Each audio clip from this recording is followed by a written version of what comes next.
I have Listen, multiple degrees listen. that I'm still paying off. So When if you want my Netflix time and energy, you're gonna pay for it. when Netflix comes through and gives us the $100 million deal, you will get Netflix. a sizable I'm not point. waiting for that. See, and that's where people go wrong. Everybody who's listening, start demanding compensation now. I could give Okay. you $10 million out of that 100 mil, invest 50 million back into the business, give another 10 to the other niggas, and you still look at me like, nigga, 10%? I would. And I'd be like, but you know what? I'll Give take me it. 5% of his 10%. Oh, the other niggas are getting the same share as me? Fuck no. I'm Pretty sure I fucking was on like one of the first episodes of this podcast. technically no. No, you actually weren't. 2019, I remember. In that hotel room for your birthday. I was there. Oh, that was episode. That was early on. It wasn't one of the first episodes. It was early on though. It was early on. I'll give you that. I'll give you that. The nigga who was on the first episode is Devontae. You know what I'm And saying? now, how many have you been on? Have I outranked him in number? We're at 131 episodes. So you could. I mean, yeah, it's between you, Devontae, and Tete for sure. For sure. Well, he But doesn't count because he defected. So fuck. all right, relax. It's episode 131 of Bullshit for Your Health, the I'm not most competing known with a nigga that's not podcast even here.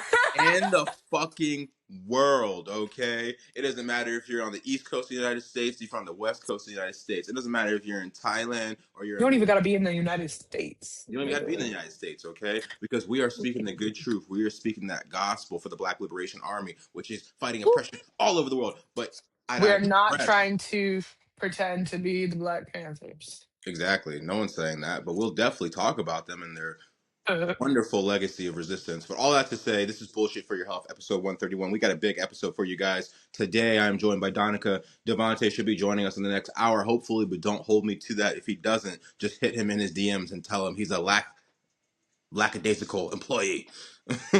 But no, big episode. Guys, if we're employees, please form a union on our behalf. A lot of shit has happened in the world. Today is January 29th. Okay. Jabari is a year older. I have my birthday on the 15th. I apologize if I haven't kept y'all up to date on the social media page as much because I have just been here, there, everywhere, to be honest. I got a few good days with my baby, so I apologize. But today we are back because I have been paying attention. All right, we're going to talk about some bullshit, of course. You know, Kanye Omari West came out and apologized. We have fuck niggas named Nick Shirley starting whole ICE genocide. Not, I don't want to say genocidal, but whole ICE invasion occupations based off of bullshit reporting. We have social media stars Desmond and Kristy Scott. Don't ask me how I know them. If you're on social media, you know them. Have had a big public split, and then we might get into some retail news between Champagne Poppy, Aiden Ross, and Steak. But we're gonna start. I think we should start with our political news of the day because we've had a lot going on, man. Okay, so we're basically our country, the United States, has bombed three different countries in a month. We bombed Nigeria, Venezuela, and we also threatened to invade Greenland. Trump GOJ is trying to threaten Jerome Powell with looks like what do you call it? A subpoena for like a what do you call it when you fucking try to say somebody broke the law? Either way, Jerome Powell, the Federal Reserve Chair, which is one of the only Say things someone broke the infraction. which is one of the only I'm things cutting onions. that keeps our economy, our financial economy, from spiraling completely out of control, is being threatened with being fired by Trump for not lowering interest rates. Also, basically, we got to talk about the ICE murders in Minnesota of Renee Good and Alex Peretti. May their souls rest in peace. And then lastly, I just want to touch again on the Epstein files, which we still to this day, January 29th, do not have. So where would you like to start? I think we should probably start with the murders. Yeah, I think that's what's top of mind right now. All right, okay. Do you want a quick, brief non-Wikipedia page breakdown of what has happened so far. Do our listeners need it? They're pretty smart. I mean, I'm pretty smart. Listen. All right. Well, let's see if we can do this in 30 seconds. Long story short, earlier this year, Elon Musk tweeted about there being fraud in Minnesota, specifically between Somali daycare centers. This promoted online YouTube right wing MAGA influencer Nick Shirley to go in and do a propaganda video, basically trying to expose these Somali daycare centers for fraud. After that video went very, very viral, the Trump administration, and I'm sure Stephen Miller, the Gestapo in chief, took this as an opportunity to try to use a show of force in Indianapolis and saying, we got to go in and catch all of these quote unquote fraudster Somali immigrants. Now, a big thing about Somali population in Minnesota, a lot of them are not necessarily first generation, or no, let's say like immigrants, like who are on paperwork. A lot of them are like naturalized citizens, like they've been here for generations, have hella culture. So the idea that you're going to send the Department of Homeland Security in for fraud from illegal immigrants in a place that doesn't have a lot of illegal immigrants was a big red flag off the bat. But since this operation has started, there has been a whole litany of civil rights and constitutional abuses of the inhabitants of Minnesota.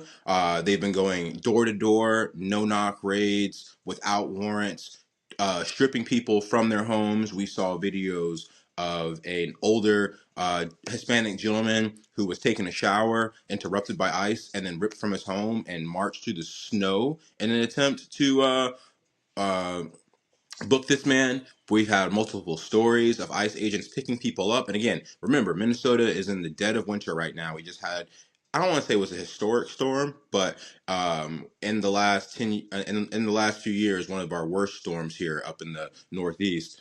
And they've been picking up possible in their eyes possible illegal immigrants or undocumented migrants, and then dropping them off. But then we come to find out that they're not even looking for undocumented migrants. They're just picking brown people up and then doing the scare tactic. Basically, that caused all of our brave citizens in Minnesota, all of our comrades in Minnesota, to get up in arms. There's been uh, an awesome amount of protesting and ice watching going on in Minnesota. Many of our fellow Americans have been out there fighting for their fellow man. And unfortunately, we have now had some more public executions of these heroic comrades. Now, we're going to get into this conversation. It's very highly nuanced, but I just, again, want to start out there by saying, God rest the dead. So we had in the first major death that was broadcasted, not one of the first major deaths of ICE killings, because again, we have had, I think, the last count, it was 9 reported killings of people by ICE. And I'm sure there's more, but these two, the first one we heard was Renee Nicole Good. I mean, at this point, if you haven't seen the video, it is pretty jarring. It basically was a video of Nicole in a car being confronted by an ICE agent trying to drive away, and the ICE agent point blank shooting her in the face, and then her deceased body crashing into a tree. That officer, instead of having what we have come to become accustomed with, which is a internal police investigation that then goes south, didn't even get that. They literally, DHS picked this man up and hauled him off. The next situation that happened was even more grotesque. We have a video of a nurse, Alex Peretti, who was helping a fellow protester who was pepper sprayed by ICE find her feet, a woman who's being harassed. He tried to get in between, use his body as a shield, and he was accosted by the same ICE officials, pepper sprayed, taken to the ground. He had a concealed carry weapon on him. He never brandished it. Police removed it from him, and then police executed him on the spot. All on video, point blank. But the most insidious part of this whole situation, not just the fact that these innocent people lost their lives, but immediately after these situations happened, your government came out and said these people were domestic terrorists and they were actively trying to harm not just the ICE officials, but you and me. Anybody with two brain cells and a clear conscience can look at these videos and see that they were not domestic terrorist acts. They were murders. So, long winded. I'm So sorry. much for the First Amendment. So much for the Second Amendment. The So, Second Amendment. I was listing all the amendments. I was getting there. And then I was like, wait, do I know all of them? What's the Third Amendment? let's just stop where we're at. Okay. So yeah, um, tragic stuff. Very appalling, grotesque. I mean, personally, here are my feelings, and I was talking to a coworker about this earlier. I feel very intersectional in this time, or like my emotions were very compartmentalized in this time because on one hand, I am uh saddened by the loss of life, especially when it comes to Alex Peretti, right? Comrade in arms, some might say. I'm a nurse myself, but there was a lack of surprise, right? On my part, I feel like the level of outrage, which is great, right? We've been asking for a lot of our citizens to feel as angry as we have. I mean, let's just keep it a band. For the last however many years, 12 years since this nigga came into the fucking political zeitgeist, it's nice to see that anger, but it is not lost on me that it took the loss of life of a white man and or a white man and a white woman for a large part of the country to get us up in arms. Because for me, a black man, the extrajudicial killing of a civilian is nothing new. We've seen this with so many martyrs of the black liberation cause over the last 2 decades. Just up the street from where Alex Peretti was killed and down the street from where Renee Gold was murdered, we we lost not Freddie Gray. I don't know why I just uh, blanking on his name. He was the black man who was kneeled on the neck. Um, they made a lot of George Floyd? George Floyd. Yes, thank you.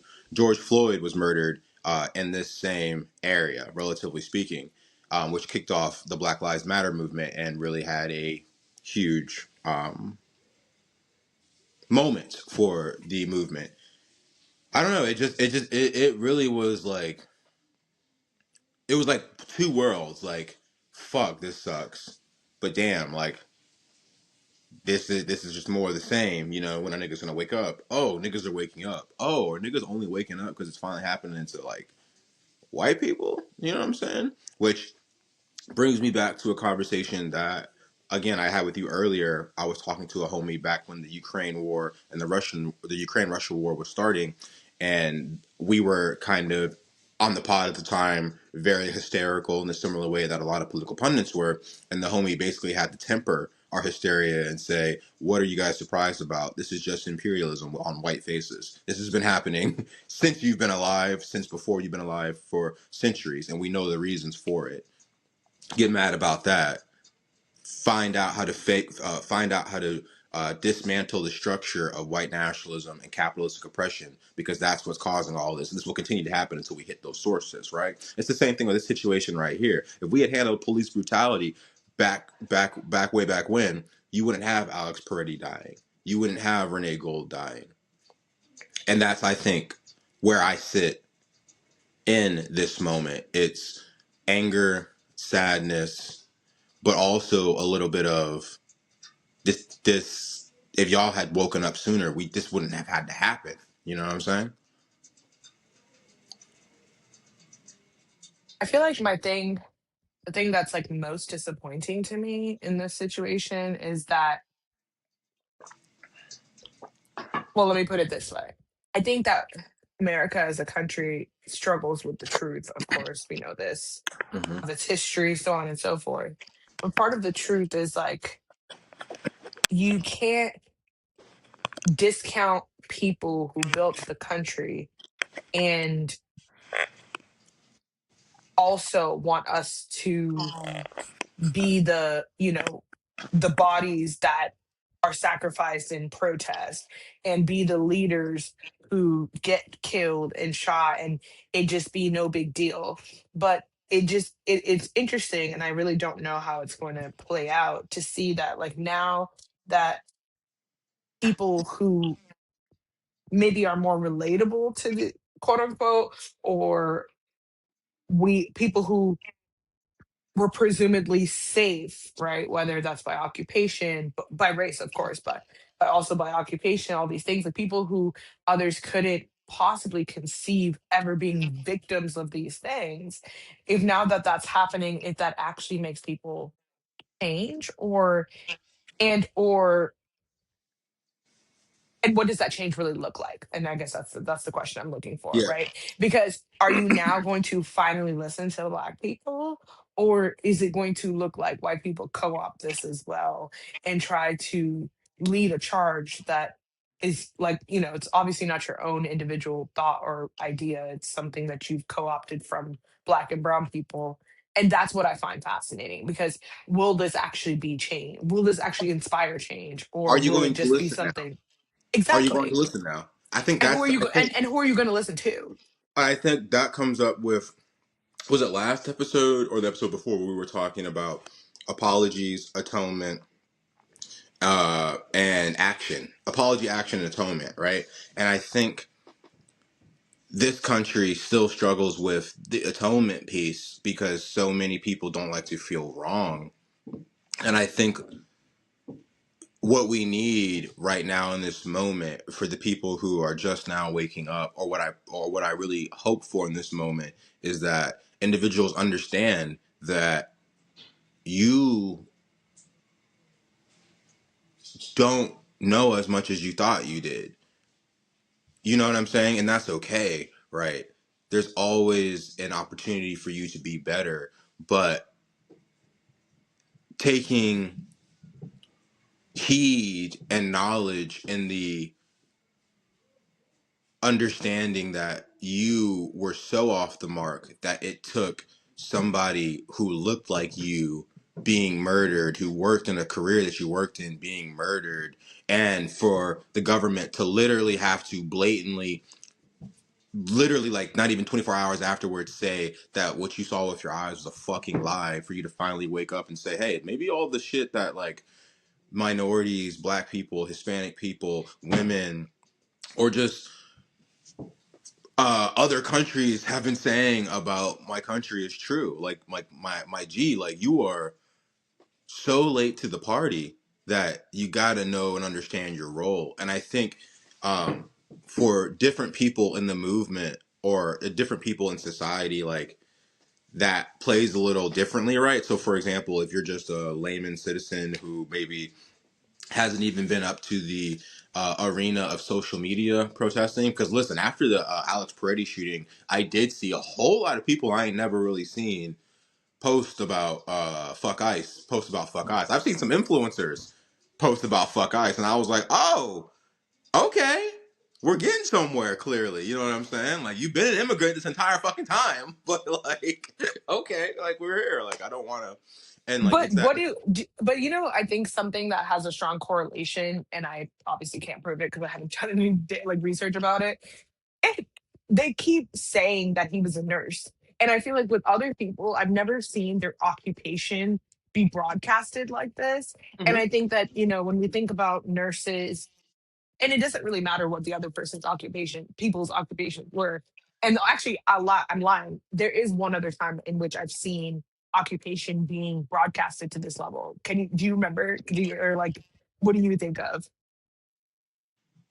Like someone who was a person of color who was shot, and their occupation was actually part of the conversation. I don't remember who. Breonna Taylor. Like, she was an EMT, and maybe this also could be my bias, because legit Breonna Taylor felt like that could have been me as a person. Yeah, Um, I wasn't but Sandra she Bland was an an EMT. EMT. Oh, that the Brown Tail was She an EMT. was an EMT. Yeah, Sandra Bland was my soror, which that's yeah, my connection there. But yeah. anyway, I've been seeing basically like I didn't even know Breonna Taylor was an EMT, or like I don't want to say I didn't know. It wasn't a big part of the story for me or at the time, and that's something that I've only been seeing where I've seen black voices on the internet juxtapositioning the response from the public between the Alex Peretti murder and the Breonna Taylor, Sandra Bland, Yeah. Philando Castile, George Floyd, Trayvon Martin, all of these extrajudicial killings, not just by police, but by like racist white citizens that Yeah, by anybody. have Because to be gone honest, at this point, I'm unprotested. not viewing it differently. I'm not Me viewing either. the It's killing like it's all like yes, it's all a result of the same functionalities of white exactly nationalism, capitalism, a direct, non-evidence based fear look mongering of at black public people. policy, gun policy. You know what I'm saying? Like the because again, there's a We big we really conversation. we don't talk about the propaganda enough. But but, uh, They will find but ways to propaganda us no matter what. listen, is it a coincidence that today we're seeing a video of Alex Peretti having a confrontation with ICE agents like a week ago, where apparently he kicked a taillight of a ICE car? No, No, they've no. been had that shit, you know. And again and again, They're choosing to I think always spin a narrative. I think the main takeaway, because the people who are already doing the great work, the Alex Paredis of the world who are out there on the front lines, putting their bodies on the line, because again, Alex Paredi was an activist. He was an ally. Like to be out there on the front lines doing not just because again, people are saying, oh, yo, they were protesting, they were causing a riot. That's not what they were doing. They were doing ice watch. They were out there in their communities, alerting their communities that a Gestapo invasion force is in there ready to kidnap and traffic people. You know what I'm saying? They are on like the front lines of the Kidnap underground and railroad. traffic you regardless of whether they can prove you are from this country or not.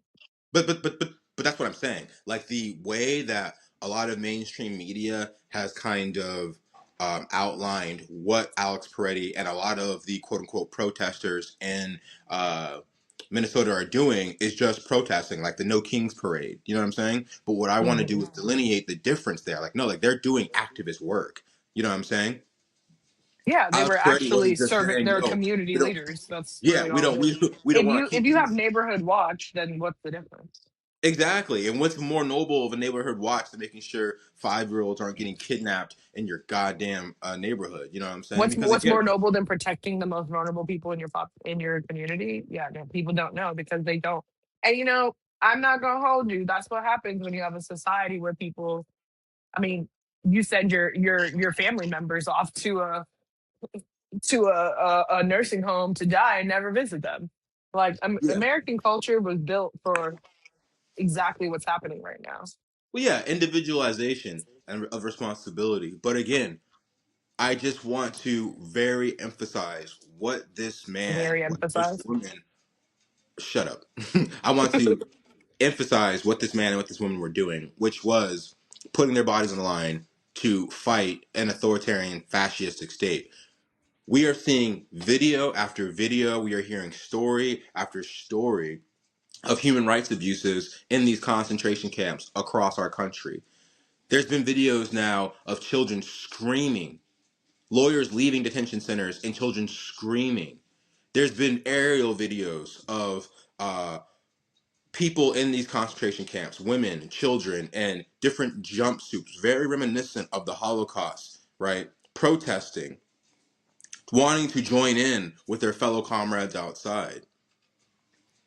You've had multiple accounts now of women saying they've been sexually abused by ICE officials in these detention centers. If they're willing to murder a white man in cold fucking blood on camera in broad daylight, what the fuck do you think they're doing behind closed doors to a person who can't even speak English at a level where they can eloquently explain what happened to them to the dumbest voter?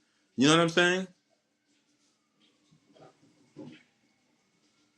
It's enough. and, It should, and honestly, at this point, it should be enough to make you angry. Like, you should have been angry enough to want to blow up data centers. Like, that's where you should be at. If you do not feel that way, bro, If you do But not all people feel, really care about is their like own fragile existence, right? Which is a separate conversation. But my comment as it relates to that is, um, I mean, when you're emboldened by a literal child predator, what is the bar?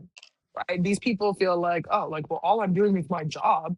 Like, at least, like I'm not, at least I didn't do this. And that we were joking just a second ago about like people taking comfort in the concept that at least I am not such and so doing this, being that. And that's kind of the standard of living these days, where it's like, okay, as long as you're not like the worst villain in the room, like it's not a big deal. And I think that that has been a thing in white culture, like particularly for white people who come from any modicum of like wealth. And now we're seeing it. And we talk about our imitating culture, but like the show Succession, for example, was so popular. Sorry about that. That was pretty loud, I'm sure. The show Succession was so popular. And I think I'm always curious if people just consume things and interact with people and think like does the buck stop there for you? Do you never stop and think about the fact that like these are actual lives? This is actually how people operate. And when it comes to, the corruption of a current government, it is blatant. It is in your face. well, ICE is not the first concerning thing that has happened. It doesn't. And to your point, and in agreement to what you said, no, there's not really a level of being shocked, and that while it's sad, it's also just reflective of the fact that, like, again, if you're a person of color, you been know what time it is. no, yeah, and again, to go on to your point about do people just take entertainment in America at face value and not engage with it at a deeper level is a very pointed observation, because you look at how Americans do interact with media of similar subject types, right? Like you could look at The Wolf of Wall Street, which is about the corruption on Wall Street, and you look at The Big Short, which is about the corruption of Wall Street.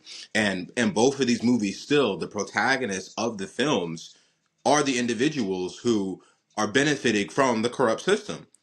Like in the big short, they might actively be like, you guys were fucked up for what you did during the 2008 financial housing crisis and the subprime mortgage crisis, all this shit. But like we still followed the lives of the financiers and the banking giants that shorted the market and made all the money. Yeah, we had a little diatribe from Brad Pitt about how people are gonna lose their homes and so sad, so whatever, blah blah blah. But like, no, it's like all these niggas made millions betting on the downfall of the economy.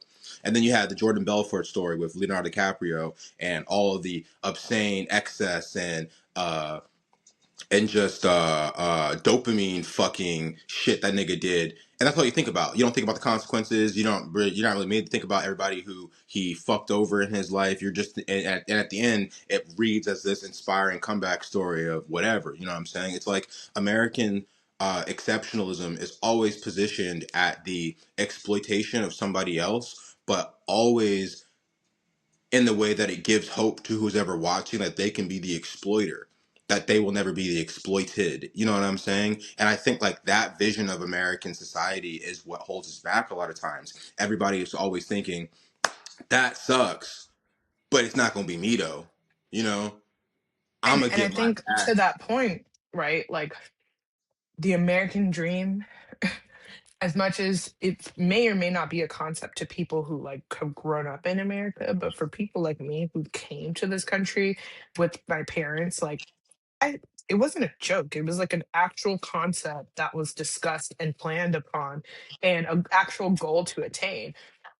And that being said, like it is inherently, it doesn't matter how long you've been here, whether you immigrated here recently or your generations of family members here or founding member of this country, at some point you will come be faced with the reality that the only way that even, no, let me put it this way. Even if you achieve success by means that are difficult and or what's the word? Not legal, but just or fair, majority of people and systems don't operate with that same regard. And it is honestly like one of the things that I've been reflecting upon, especially being in the space of being like a new grad PA, right? And like I moved into a luxury building, like I interact with people of a certain caliber and a certain subsequently net worth. And even just being the only black PA at the job, Wait, you know. wait. First off, I know we're being serious, but humble brag. Go. Yeah, yeah. We deserve. But even being, it's really easy to Mhm. like fall into the behaviors. And actually something that like in looking at leadership and we talk about culture, American workplace, and just which is where you spend majority of Americans spend majority of their time at work, so workplace Yeah. culture tends to also spill over into their personal life culture. The majority of culture is focused on like staying in your lane with your people and like knowing your place and not questioning a system where you may be the one that's being exploited, because it's always, well, you can move your way up, you can exploit the system back in this way, here's Yeah. another opportunity for you to work harder, go Wait your turn. stronger. Correct. And You got not to just work your wait. way up the ladder. Correct. What is it? Build it with by the bootstraps or whatever. Pull yourself up by your bootstraps. There you go. And And unfortunately, most people who fucking say that are also boot fucking lickers. correct, Looking at because you, they've Tim Pool. already. Fuck that dude. Fuck Tim Pool. I don't know who Tim Pool is, but he don't like you. He a That's Tim bitch Pool. ass nigga. That's who he is. Okay. So But yeah. my point being, Mhm. it people. I think the juxtaposition we can draw is between the way people treat you as like a black person who's made it, quote unquote, in like a primarily white field, to how they're treating Alex Freddie in this situation of yet another un un what's it called, unarmed in the sense of like and trying to kill and not non-violent individual in society, right? So now it's a big deal. The same way, oh, you're not this, you work in this capacity, that's your role. Being in an interaction that we have, because it's constantly like, oh, look, he's earned his place in society, like he's a white man, he's a nurse, like we should care about this, like now it's a big deal. Hmm. So even in the midst of tragedy, we're still signaling who are the people that we believe can be exploited for the purposes of news, for the purposes of being a martyr. And I just don't fuck with that. Yeah. I mean, I feel like And the and last. honestly, the black women after the election, we kind of said that we was gonna keep it real cute and mind our business, because the reality is like people are going about their day to day, and I'm not saying this is right, but it is the truth. People go about their day with zero concern for what's going on with other people. Their nervous systems are regulated. They're not feeling, you know, well, to their regulated for them. They're not feeling the immense like pressure that we feel, the sadness, the personal relation to these things that are happening around them. And they're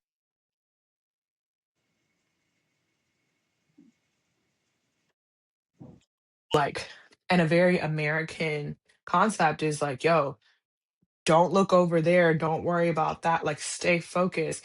There's more money for you to get. There's more opportunities for you to capitalize on. There's more and more and more and more and more.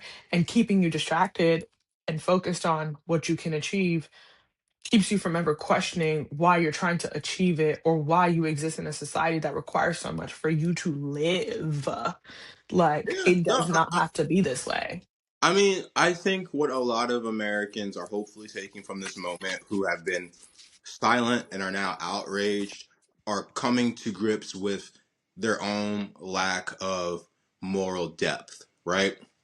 So many people who have been able to sit on the sidelines, because they think, well, I'm not an ICE Gestapo member. I didn't vote for Trump, or I didn't, I don't do A, B, or C, so I'm not the problem.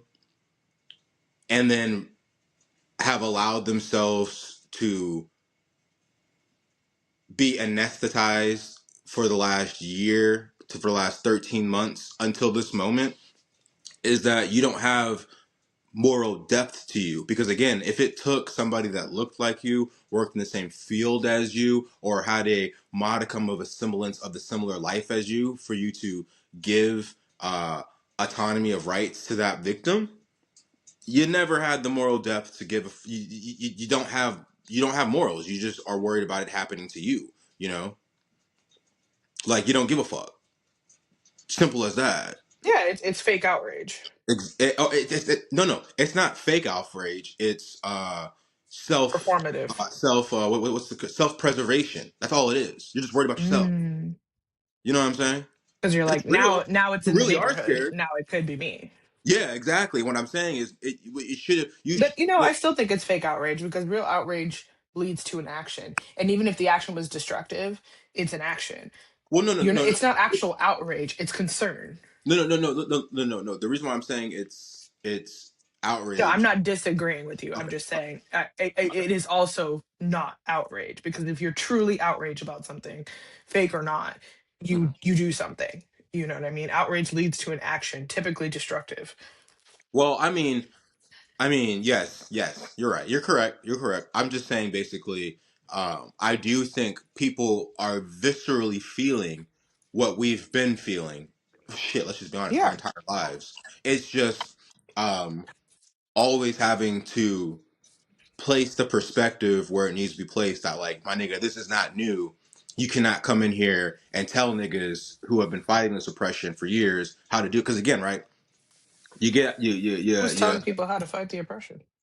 No. What I'm saying is, as new people come in to join movements, to come in and do Ice Watch and Wooty Wooty Woo, you have a lot of passion. You have a lot of, you feel you might have a lot of ownership over what's happening now. And what I'm saying is like, no, these struggles have been going on for a millennia prior to you becoming woke. Woke is fucking back, baby. Let me just say that. But all I say is like, you got to learn Trump. how to I'm follow not gonna before lie, you. it was always very funny when Trump was like, you're all woke. Like it was funny for a second there because there were a lot of people who were quote unquote woke. But it's like, but it's basically like, my advice to anybody who is just now feeling ablazoned by the passion of liberation: Welcome, Sleeping Beauty.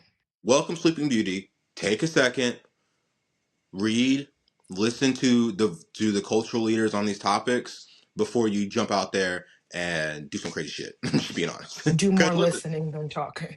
where right now we're on the trajectory that is gonna get crazy. Okay, you'll have time for crazy shit, but now it's not the time just yet. You know what I'm saying?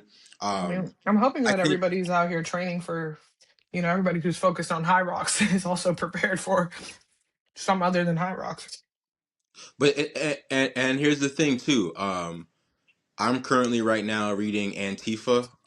It's the history of anti-fascist movements, written in English, and one of the core principles of anti-fascist organizing, one of the core principles of Black liberation movements, is not putting yourself at undue risk, right?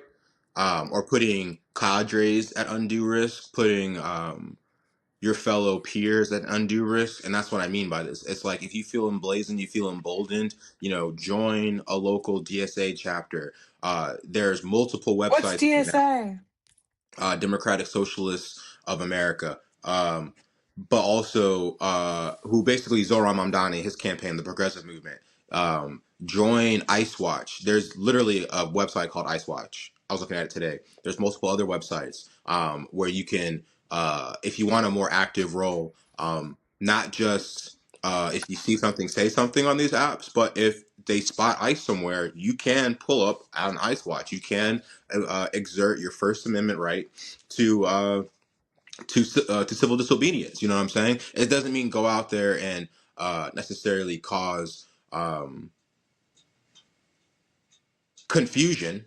We're not there yet, but go out there if you are brave and courageous enough to put your body on the line. There are strength in numbers. We've seen that at these different situations, or different uh, protests.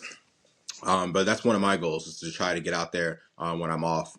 Just be sitting in New York. It's just I just hate the cold. I'm such a little bitch. Um, but all that to say, rest in peace to all the people who have lost their lives to ice over the last year. And right now, again, I think right now the current death toll is 9 people. I just posted it on our social. Let me go see if I can find that real quick, and then we can get into some of the other shit Donald Trump has done in the what do you call it, last year. But basically, there's been 9 people so far killed in 2026. Alex Peretti, Renee Good, Keith Porter, Heber Sanchez Dominguez, Victor Manuel Diaz, Parati Law, Luis Beltran Yanez Cruz, Luis Gustavo Nunez Caracas, Geraldo Lunes Campos. All right. Rest in peace to all of those civilians. Rest in peace to all those cadres, to all those comrades, to all those martyrs. And again, it's abolish ICE. It's abolish ICE. It's arrest ICE. It's arrest Kristi Noem. Arrest Dan Bongino. Arrest Donald Trump. All of these people deserve consequences because they have stolen life from people. Not much else left to be said. Yeah. Next crazy thing that happened this past month, because again, I just feel like so much stuff has transpired that it's kind of hard to keep track of. So real quick, your country bombed Venezuela and kidnapped their president. Does anybody remember that happening at the beginning of the fucking month? We got over that like it was a season finale of Euphoria. But it's just like, bro, like right now we are living in a rogue imperialistic state that has actively launched offensive attacks on sovereign nations who, to the best of my ability, from what I've read, haven't done any modicum of distress or destruction to our country, especially not in a way that other countries have. So it makes no sense, right? If we want to go by what the Trump administration was saying, Maduro was a dictator. Maduro was he was a criminal of the highest order on the international stage. A lot of people have said if we were going to use our military might to go grab him, why didn't we go grab the war criminal Benjamin Netanyahu from Israel? Why didn't we go and try and, I don't know, grab? Okay, well, honestly, we know why. Venezuela don't got nukes. Okay, any country that doesn't have fucking nukes is at risk of facing the imperialistic might of America. Unfortunately, we're in an era where might equals right. That's not okay. But what I'm saying is, logically speaking, the excuses for Trump's military actions towards Venezuela don't make sense. And in fact, once it was all said and done, the truth came out that it was all about oil, which at the end of the day is what fascism and imperialism's goal is. It's the aid of capitalism. It's the extravacation of resources from another group of people through might. And that's just not the country we want to live in. It's not the country I want to live in. I know it's not the country Donica wants to live in. But it is the country that some people want to live in, and we do need to address that. Exactly. Yeah. Yeah. And on that note, I think, I have learned to bite my tongue and be more understanding of people and their various beliefs, or really their lack thereof. But I really think we need to at some point start holding ourselves accountable for the things we do or do not do, and the ways we contribute or do not contribute to what's happening right now. Mm-hmm. Like, I think we've talked about it before, maybe not on the pod, but I don't think, like, if you complain about your job, the amount of money you make, the neighborhood you live in, the price of fucking anything, I better not see you being an active contributor. And when I say active contributor, I do mean like or let me not even active. an avid contributor to individuals and corporations that have no regard for you, whether you're black, brown, or otherwise. Because now, if you're a white person, let's say, and you've found your way to the outrage, as Jabari would say, you you better not be Amazon's number one customer still. You better not be you better and listen, influencers, I'm gonna leave y'all alone. I am gonna leave y'all alone, but I'm watching you. And Like, I think what you're saying can be achieved with my advice, which is now that you feel enraged, you also need to understand you're late to the party. And because you're late to the party, we need you to read the pamphlets from the last hundreds of years of meetings. You know what I'm saying? Start trying to educate yourselves and figure out the bigger game at play here. Because, yes, as Donica so eloquently is articulating, the game is much bigger than just posting on social media or getting outraged. It's all connected. It's all fucking connected. How where you choose to shop, where you choose to spend your money, where you choose to send your kids to school, what entertainment you choose to watch, what personalities you choose to support. It's all fucking connected, man. And we have and more power than they want you to believe. That's the other thing too. no, we have a lot of power, and we actually abuse our power all the time by giving our resources away to people and corporations who don't support us. And we do it knowingly, maybe unwittingly, but definitely knowingly. I think something that, and let me give my I credentials in mean, this we conversation. Hold elected on, our hold own on, oppressor. hold on. Yeah, so did everybody else. That's the point. Um, Elected is a strong word because I never stole the election, so I wouldn't even give him all that credit. Oh, you see Did them people reports vote too? for You see him? them reports too? You Jabari, I don't need reports. I pay attention to people. If you can go back to whatever the first podcast episode I was on, Donica told you, ain't nothing in the research that I can't figure out by observing people. I am a scientist. I conduct my own experiments every day. My research is 31 years of life, actually. Okay. I have anecdotal and, if need be, actual proof. I could run a statistically significant experiment. Y'all niggas don't even know what p-value is. But anyway, that's not the point. The point is, Jabari trying to That figure out just what gave p-value is. that just gave me fucking flashbacks, bro. The point is, it College was in. don't it don't take a mathematician, a statistician even, to realize that the math was not mathing. Okay, wait. Let's get back. Let's go. Fuck it. Get back to the election was stolen. Well, Yeah, if you that's stop interrupting me, I could have finished my thought. He's working on it. Talk about it with your therapist. Regardless, maybe she can give you a prescription for ADHD medicine. she said I don't need weekly sessions. I just need bi-weekly sessions. Yeah, okay. That's just because you're boring. I'm joking. That's a funny joke. I Uh, like she made, but also it's because it's been hard for me. I've been on vacation, so it's been hard for me to. yeah, well, if you're on ADHD medication, you'd remember. If I was on ADHD medication, I would become a dictator, and I would be unstoppable. I'm Crazy thing to say neutering on your my podcast. I'm neutering my potential for the rest of y'all niggas. Y'all wouldn't like Neutering, a fully on neutering is Jabari also 100%. a very strange word to use in this context. Okay. Anyway, where was I going before I went off the rails? Mm, okay. I don't know. Fuck Trump. Fuck this administration. Now, Fuck Stephen Miller. we're Fuck talking about influencers, so on fuck and so Pam forth. Bondi. Okay, Jabari, It was anyways. basically there's more than just the little things. Not people are activated. It's what you buy. It's who you interact with. It's who you support. Da da da Oh, da. that's what I was about to say.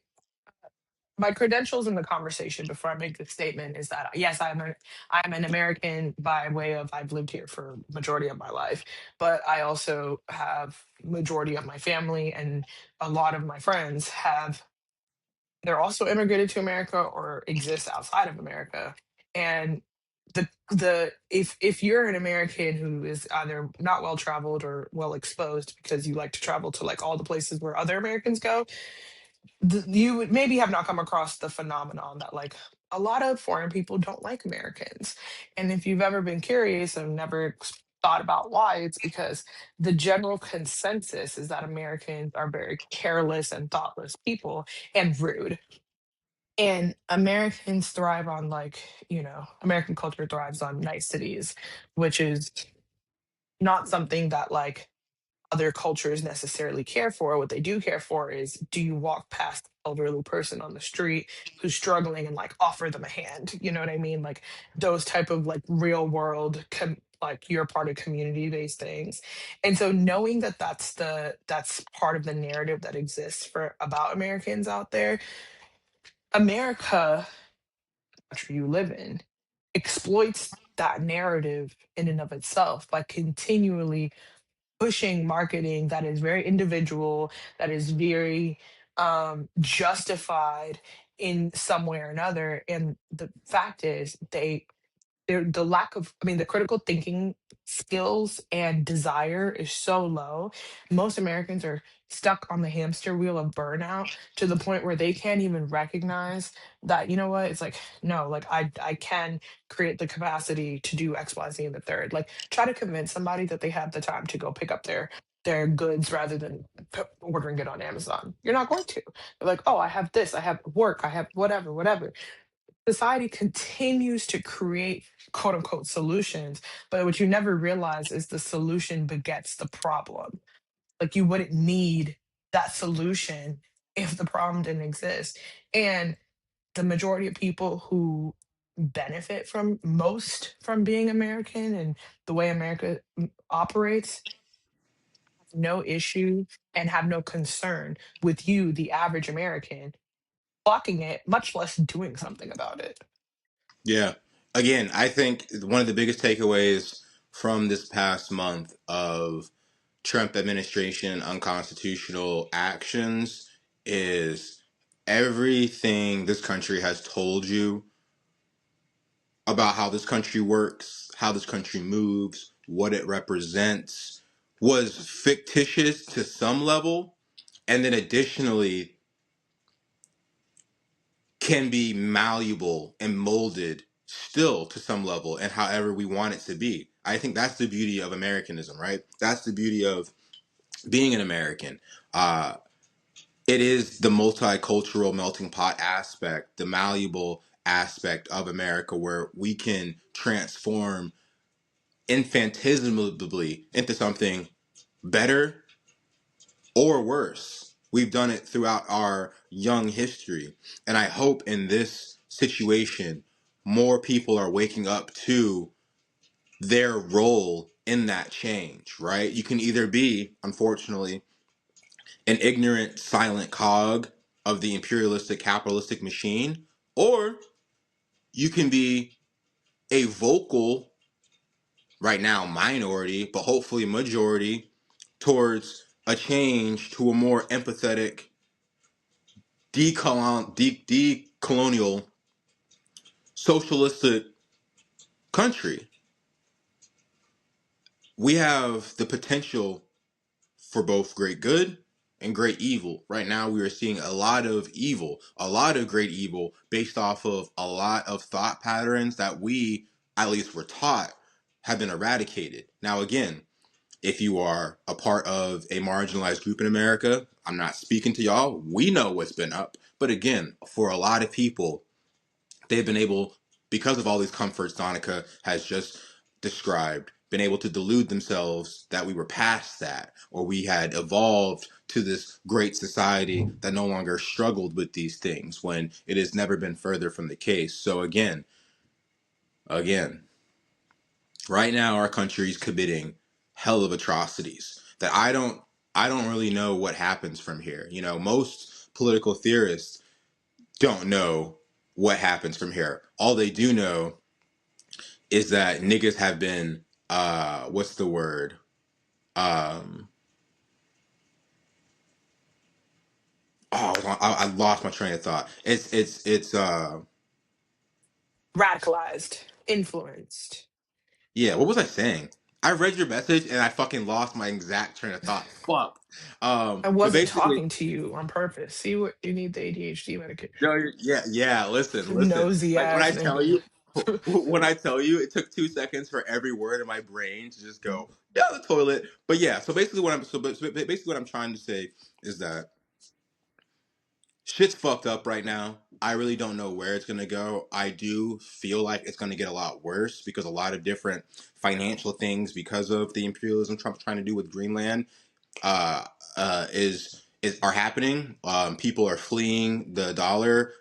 They're fleeing U.S. securities, which have been explained to me that that's going to cause America's debt to actually mean something when it comes to inflation, which basically is how much your dollar buys, is going to get probably a lot worse, which basically means a lot of Americans who are already struggling are going to feel like they're struggling more. And because we are already living under an authoritarian fascistic regime, the model for how our society is probably going to go is that gauntlet is going to tighten. Um, will Americans rise up, overthrow? Will we make it to the midterms and maybe be able to halt some of the damage and not get to that point? I don't know, guys. I really don't know. I really hope we don't get to that point, but I am preparing for us to get to that point. Genuinely, like genuinely preparing, genuinely coming to the realization, more so of, okay, wait, yeah, we might have to leave, or we might have to do things a little differently, or, you know, you're gonna be a cadre, my nigga. Like, you're going to have to put your people on a plane because you got to be a freedom fighter, my nigga. Like these types of thoughts, if they're not circling through your brain, are, I think, imperative for you to start thinking about now, because the way that America has shown up on the world stage for so long is forever changed. And I really don't know what happens next. But yeah, again, it's fuck Trump. Everybody in that administration, everybody deserves consequences and it needs to face consequences. And I just hope, if we And are able people to make it to every underestimate how much beef they have with us. Like who. everyone, the world. No, I think it's. I think for, okay, pause. You're right. People who don't know shit about shit don't know shit about shit. Let's not even go there. But when I say, like, the people who do think they know something about shit, I truthfully feel like niggas, especially like the right wing niggas, the Trumps of the world, think they have this American superiority when it comes to military might, to the point that, like, we can do whatever the fuck we want. But we're learning, hey, bro, make sure if you're coming in, because you're starting to have a few different, clips to say, if you might want to wait till you get home so you got good service, just make sure, okay? I hear you though. I appreciate you coming on. I appreciate you coming on. But yeah, so it's just like one of those things where it's like, bro, like, empires have fallen. Our empire is crumbling. Nigga, I ain't trying to live in a world where I'm getting bombed, bro. And the more we bomb other countries, it's more of a reality, bro. It's more of a reality that's probably going to be our future in some capacity. But I digress. The last thing I want to talk about that's serious before we get into some bullshit and lighten up the episode, because we're not going to leave y'all with just doom and gloom. Wait, I can't hear. Oh wait, he's gone, but I couldn't hear him. Yeah, he was muted. He was muted. Um, I just want to reemphasize that while all of this shit is happening, everything we just talked about over the last hour, the person who is the leader, the commander in chief, who is authorizing all of this, is still a fucking pedophile, bro. Where are the fucking Epstein files? All of this travesty, all of this pain, all of this senseless Where's murder, all Epstein, of this Jabari? senseless violence. Where are the Epstein files? Where's The Epstein, Jabari?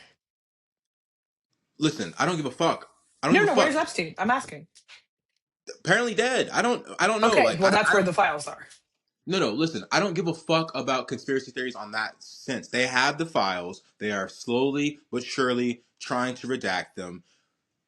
Somebody put Pam Bondi in contempt, throw her ass in jail, and release the fucking files. All of them. Somebody whistleblow. I don't know what the fuck needs to happen for this to be done before the next 3 years are up. But I'm tired. Not I'm tired. I'm shaming anybody in my personal life who wants to talk about any pedophile cabal conspiracy, Drake versus Kendrick Lamar. Oh, J. Cole just dropped. What were the Epstein files? That's the conspiracy I want to fucking know. I don't give a fuck about UMG and Drake. I don't give a fuck about none of that shit. I don't. I don't. The president's a pedophile. I want to know about that shit. All right? Because I truthfully believe it's 50% of the reason why they're doing all this bullshit. Trump's allowing all this bullshit because he knows we have him by the vice grip. We're this close. Keep your eye on the fucking prize. Multiple things we should be fucking talking about on a daily basis. Last thing, speaking about talking about shit on a daily basis, I saw this interesting Instagram post. I Wait, can I posted. just say something that you're not Yeah, going to yeah, probably yeah, yeah. Go like? ahead, go ahead, go ahead, go ahead, go So ahead. when you say keep your eye on the prize, uh, it's just a feeling. It's not backed in anything per se. I fear that keeping your eye on Trump and his known and easily provable shenanigans is not in fact keeping your eye on the prize. What do you mean? I think that the reality of the situation is that Trump is not.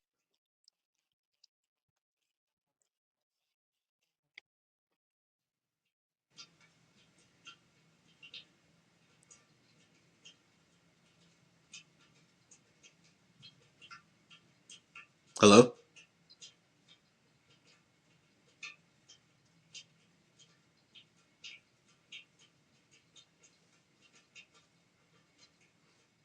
I can't hear you if you're talking.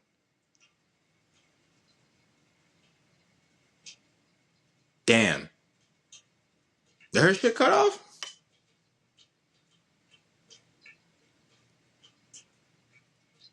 Damn. Did she stop talking because she got a call? That's crazy. All right. I gotta. Yeah, I figured. I just saw a Can you fucking hear message. me? I can hear you, yeah. No, I got a call and I can't like do anything about it. No, I know. I saw. I saw the shit. I didn't hear the shit you said. No, I was saying like, wait, what was I saying though? Do you You were remember saying the? keeping your eye on the prize, the people that are actually doing the shit because Donald Trump's not Oh, competent. I think that yeah, I don't think he's competent enough. I think whatever it is that he's doing, there's like some self-serving natures to it, of course, and like for example, keeping the Epstein files out of you know out of view. But I do think that we should really be considering like people are not inherently like he's not a dictator. He's not pulling the strings by himself. I really No don't. dictator has though. That's the misconception. Exactly. But even if he was to be qualified that way, He like I is. don't think he has that much of He the does. He's the. pull and the. Can you let me fucking talk? Are we talking about your opinion or am I making a statement right now? Go ahead. Thanks. Thanks. You can keep your opinion. You can have an opinion. Can I have one? I don't. I think we give the man too much credit all the fucking time. Whether you classify him as a dictator or not, he doesn't have, in my opinion, the original thought, right? That comes with, and I'm not saying other dictators have. I'm not an expert on dictators. What I'm saying is we don't ask why often enough when it comes to anything. Niggas are happy to shop on Shein. You never thought about why it's so much cheaper on Shein than it is on another website. We just don't ask why. We complain about the price of things going up. We don't ask why. People have increased health issues. We don't ask why. We just never ask why. Okay. And that in and of itself is why I think that it's not just about like, okay, pay attention and demand these things. Ask yourself why you're not getting answers. But like that's what I'm saying with the Epstein files because it's not just Trump. There is a global Globile. bill, billionaire pedophile cabal that has used its power like the Illuminati to influence not just American politics but international politics. And I truthfully believe if we get the unredacted Epstein files, we will have a large list of names and not just co-conspirators from like the files, but we can look at niggas right now. We can look at Pam Bondi, Cash Patel, Stephen Miller, all of these niggas and say, you guys knew he was a pedophile. You guys have actively protected him. He was a pedophile. Yes. All Yes. of you need to go to jail. You are accomplices. Like, that's what I'm saying. It is bigger than just But Trump. Trump but cannot do this all I on his think, own. okay, now we're pulling the thread, right? So when people do ask why and they start questioning that, that then tends to a different part where you have to question the culture of why it's been acceptable and continually is acceptable. The way the rich and elite function and what is quote unquote acceptable in that space is also something that we don't ever like think or like it's just like, oh, it's fine, like that's rich people, it's whatever that they do.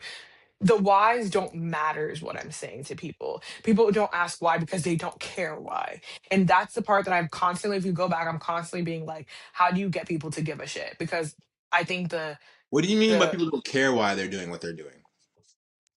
what I mean is no one's questioning it or demanding more because they've already in their mind ascribed like the reason why things are the way they are is because people are in a different socioeconomic class, people are in a different um, what's the social group, like, oh, it's like, well, that's what athletes, that's how athletes are, that's how movie stars are, that's how politicians are. Do you get what I'm saying?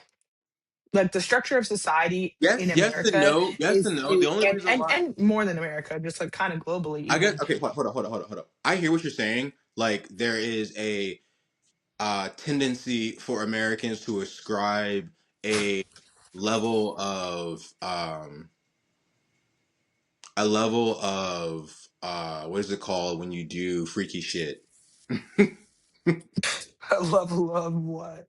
Debauchery that comes Uh-huh. with affluence, right? Correct.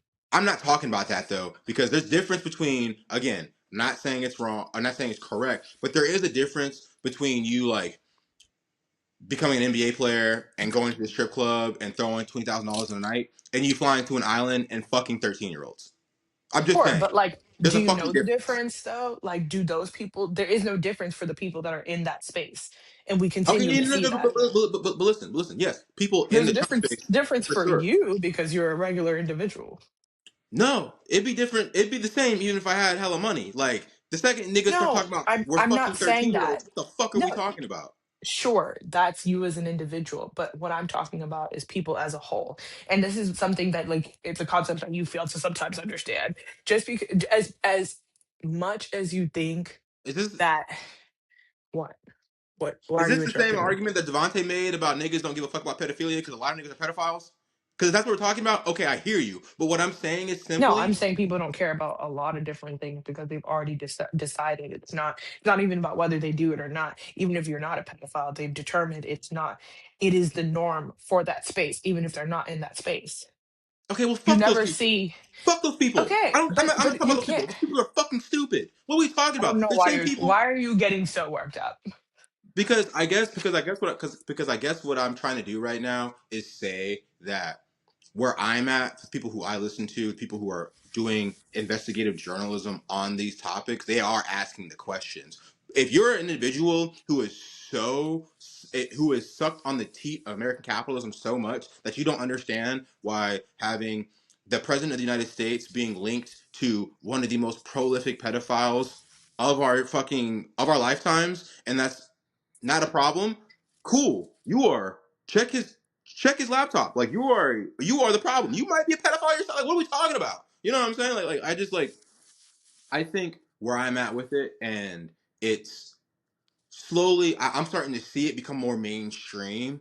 Is the shame of the individual who takes a callous view to some of these topics, who takes a nonchalant view to some of these topics, right? It's like what do you mean you don't care? Because that's just what rich people do. What do you mean you don't care? Like, what if this was your daughter? Oh, you don't care? You're a weirdo, bro. You know what I'm saying? And I feel like what you're talking about is true. I sometimes struggle with these conversations because I'm not a person who holds my tongue in friendships might be a reason why I've lost some friends. You know what I'm saying? But it's that concept of iron sharpens iron, where I expect the same thing for me. Like, I have female friends who have held my feet to the fire when I've said some crazy shit, said some out of pocket shit, moved in maybe an out of pocket way. The same, and it's the same way that I would pass that along to the homies. You know what I'm saying? Vice versa. It's just nobody lives in this community alone. Nobody lives in this world alone. And I just feel for for my entirety of my life, and as you've said, American society has become so individualistic that we've grown to just be like, well, fuck it. It's what they're doing. Uh, we might not be on that. It might be hurting other people. It's not hurting me. Fuck it. I don't give a fuck. Nah, fuck that. It is a responsibility. See something, say something. Reach one, teach one.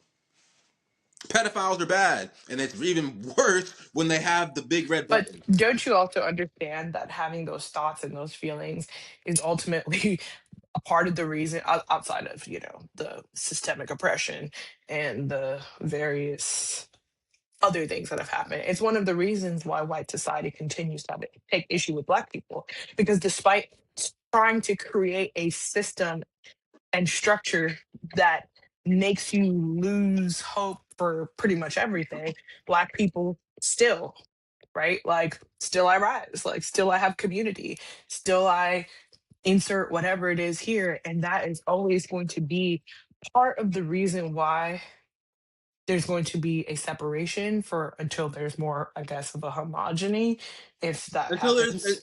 Until there's more Wait, community. wait.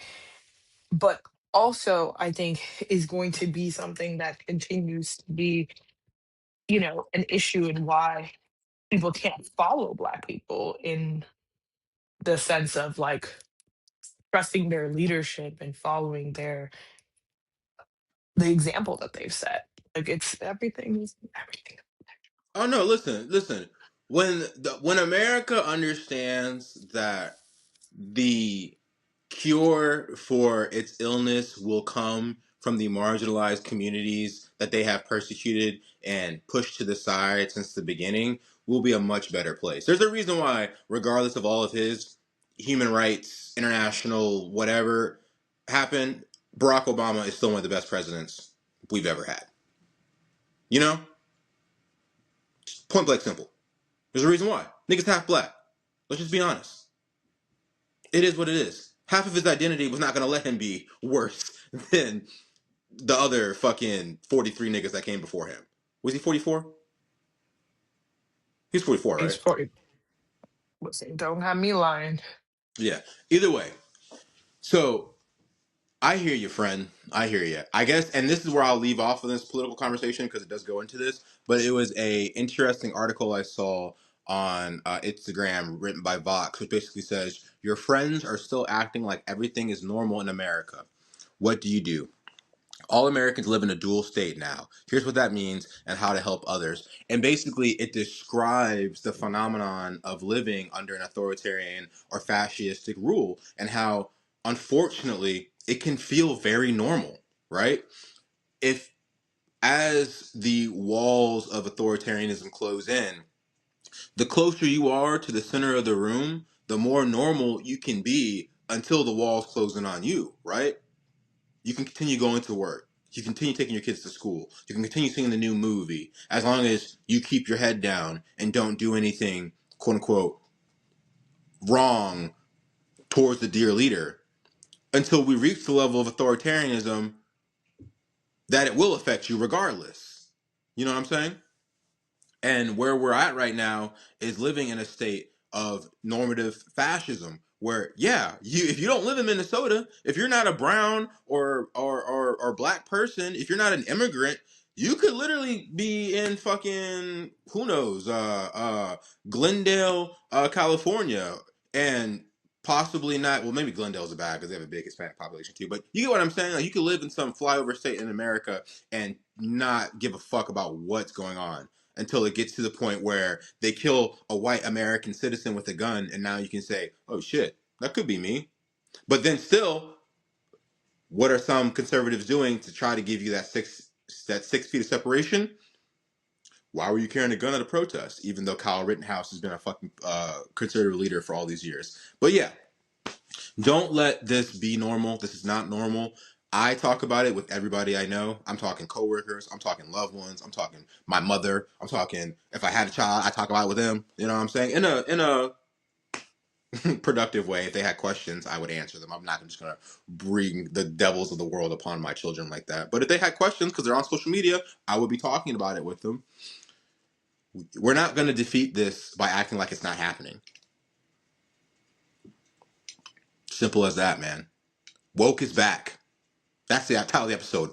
Woke is fucking back, bro. Talk about this shit. But now, let us have some fun, guys. I know we fucking did an hour and 14 there, some serious shit. I just have been having a lot of anxiety about what's happening, and I just need to get off my chest. But let's get into some funny stuff. Donica, let's get into the funniest thing I think that's happened, okay? We're talking about niggas just doing what they think they're supposed to do because they're American, based off capitalism, romanticism, and love. We I got to know. talk about it. A bastion of black love. Together since they were 14. One is a celebrity chef. The other is a woman who never had to work, Is had that two what it beautiful is? He's a kids, celeb chef. I was trying to figure out what the understanding was of them. have split. Chrissy and Desmond Scott are no longer together. What will we fucking do? Everybody gasp. Woo! No, no, Devontae, that's perfect fucked up. timing. Perfect timing, my brother.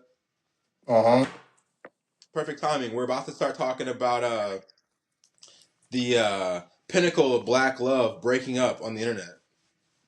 You know what we're Who the talking fuck? about? Fuck no. Desmond and Christy Scott.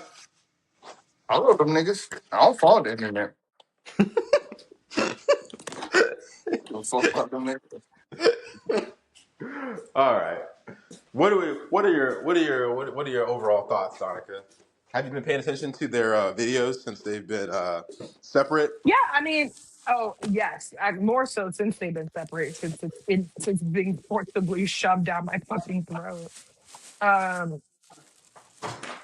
Who but are yeah, they?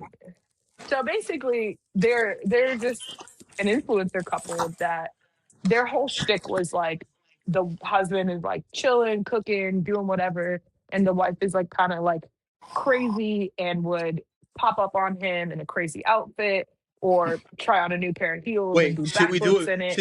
Should we reenact the video, Donica? Wait, okay, wait, who are you gonna be, Desmond? Yes, I'm gonna be Des. Wait, no, wait, let me be Christy because I'm standing up. Let me be Christy.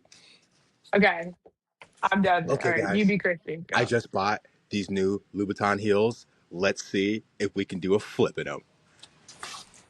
And then she like And get I'm back into Desmond. her I'm stuff. asleep. I'm Desmond. I'm asleep on the couch in the living room. There she does a little flip. Up in her nigga's face like this. Yeah, Christy. Oh No, my wait, God, you Christy. gotta wait. Do the You laugh. gotta Do do the the laugh, laugh. She's like, bro. Doing some oh dumb my shit. God. Every fucking video, Oh my dog. God, That was Christy. it. That was it. It was funny. Like, I'm not gonna lie, I like their content. Like, 'cause to me, it was like, okay, they're not like an annoying, no offense to any influencer couple. But it was like, okay, they're not making like basic annoying ass content. Like, it was funny. And as someone who like identifies as like as a terrorist, that's exactly how I would interact with my man. And don't let us have our dream life. Like, I'm gonna be equally as fun and what seemed fun and jovial. I'm gonna be Meanwhile, honest. It looked but exhausting. really, It looked exhausting. Yes, and on I'll tell his you part, why. like exhausting because of him or in general, or because of the social media aspect. Why are you I now in the think vehicle I'm a type of person who would hate to have a partner who enjoys as an influencer? pranks. Pranks. Oh, You know what I'm saying? Like, that's especially funny. if I didn't find them funny. It's because And you're dope. let's be honest, that nigga did not find her pranks funny. Okay? Oh, Those this is reactions so stopped being genuine interesting. years ago. That nigga was ready to Really? leave. I mean, apparent. So the lore is that she and or he and or they were Jehovah's Witnesses. The only way he was getting out the relationship was in a body bag or if he cheated. I I made heard the that body too. bag part up, but Yeah. He So said, he said, I'm not putting myself in a body bag,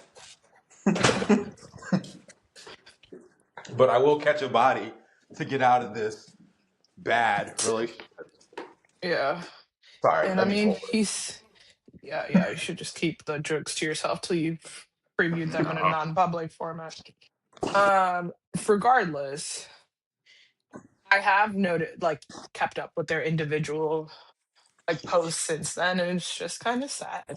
I mean, it's like a She breakup got the sucks no house. matter who you are. I mean, yeah, that was hilarious. A very key way of announcing that you have the house, by the way. What'd she do? We- she posted a series of fire ass photos of her in the house and captioned it "same address." See, God damn. Fuck Yeah. her. but yeah, listen, Devontae, Devontae gets it. So listen. And here's where my wait, Hey, actually, damn, you got to rub in that I lost my house? did you finish, Donica? My bad. I don't want to I cut you off. mean, I mean, you cheated on her to get out of the relationship. So, like, what do you think? Do Well, you what if deserve some sort of we special don't know? What if he consideration? was telling her? What if he was telling her, "I want a divorce," and He she was probably like, was. "And we He can't do said that that." they were separated for a while.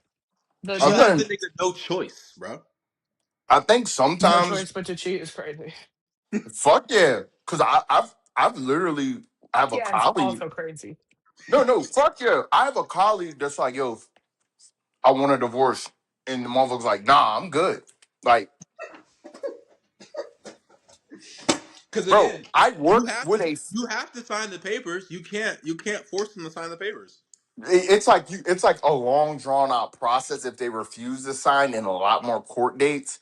I had a I had a family I was working with and she started fucking her fucking baby daddy and she was like, I don't want to be married to you. And he said, cool, you don't want to be married to me. I want half of the house. And this motherfucker didn't work.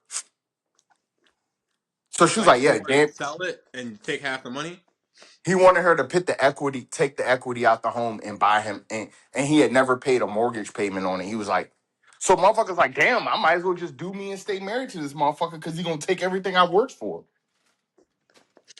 Evil world we live in. Those situations I'm like, shit all day. You've stated you don't want to be in the marriage, and the motherfucker refusing or What gonna take. happens? What happens if they cheat and then they go back to the divorce proceedings? He can get even more because irreconcilable differences. I start You to see why white men choose their other option. Well, white men say, you know what? I'm taking us all to hell. Say, fuck you, fuck this house, fuck these kids, fuck my life. You know what white people's favorite option to do when they're tired of being in a marriage? Shit, you don't want to take the 45 minutes to sign this paperwork? You gonna meet this 4-5. They're going to kill you. Yeah, but again, They're here's where going I to kill you. Okay, I didn't know this was like a known phenomenon, so here I am just. Oh, Yeah, you never see that? You never see that, Donica, where they have the meme where it's like the way that they post black I don't say perpetrators of a crime, but black alleged perpetrators of a crime, and then like white like known assailants of a crime, they're and it'll taking be the like fa- they it's give like their family picture. with it'll be like white man kills his wife and two children And it's like in, them smiling in at domestic Disneyland. assault, and it's like Bro, them on a jet ski in the water. one of them was water skiing. It was the family water skiing, and they were like, Thomas Johns allegedly murdered his wife in a domestic dispute. A tale of two Americas, man. We Bro, literally, nah. we literally have a pedophile president, and niggas are still trying to No, talk but about I abortion. will say people have like this skewed way of looking at like divorce, and I think like yes, it's heartbreaking, I think, for both people, but I also look at situations of like people that just stay in these marriages for like lifestyle or stay in these marriages because they don't want to have the taboo of being divorced. And I'm like, you are living a lie.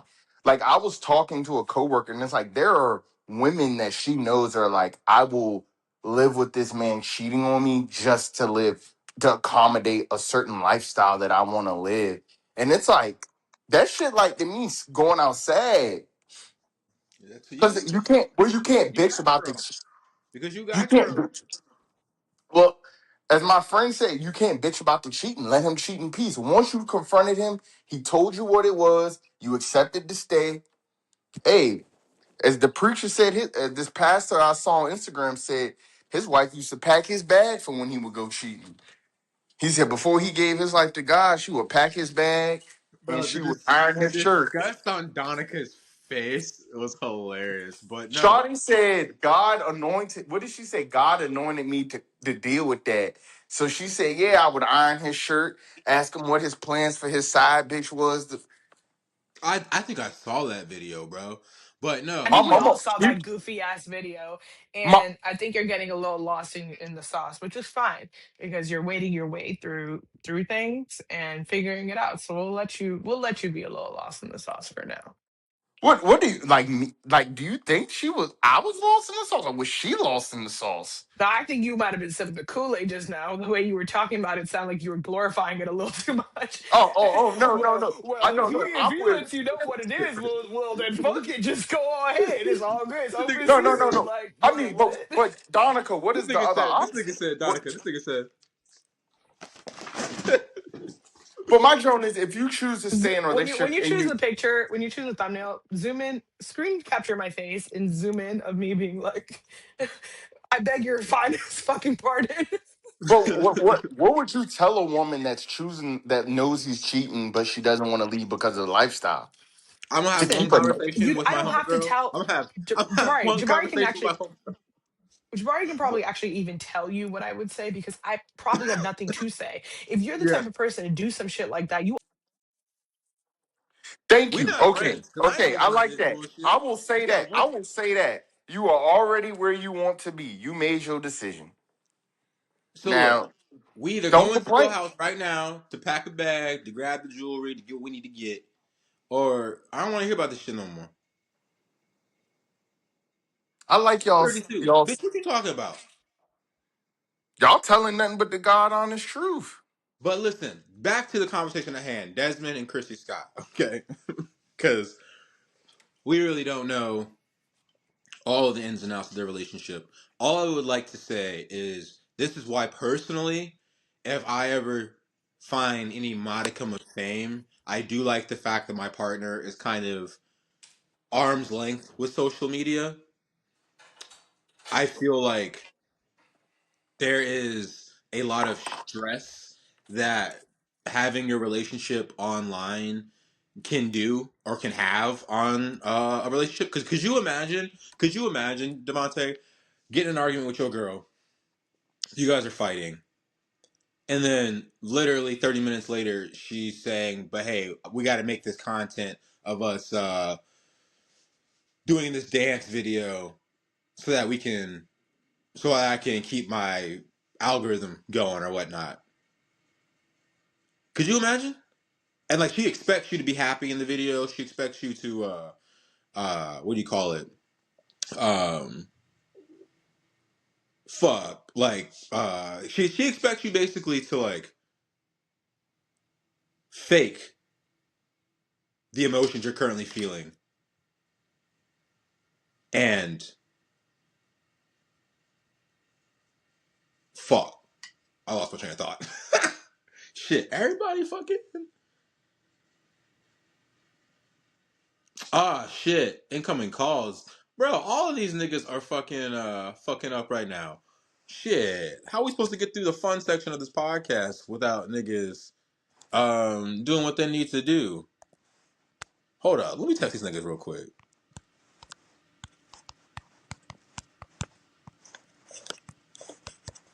Unprofessional.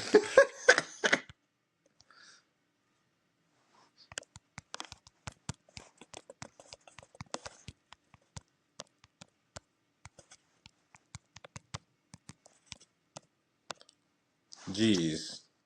But yeah, no. Uh Now I guess I'm just talking with the audience. Basically, to finish up the Kristy and Desmond Scott opinion that I have, I just think it puts a lot of strain on your relationship to uh, showcase it all on social media. I couldn't imagine having to put up a front. Maybe you're in an argument with your partner and you guys are going back and forth and then have to put on camera. going back and forth on the camera. There's actually a funny ass TikToker reel I saw about this very topic, but I can only imagine how much stress that probably placed on their nuptials and their vows, especially being together since they were 14.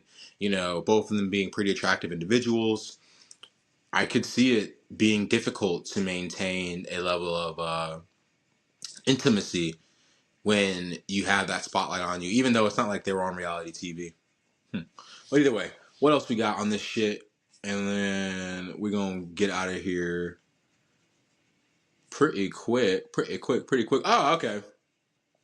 I guess the last thing I'll talk about, because the homie fucking dipped out suddenly, and this is kind of awkward, is the Kanye West apology letter. The Kanye West apology video and letter.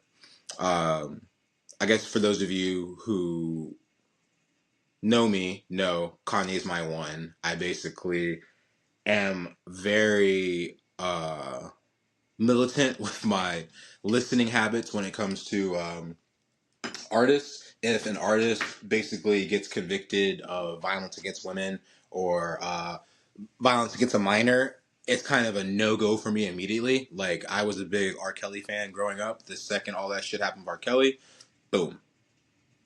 Never listened to R. Kelly another day in my life. Tory Lanez.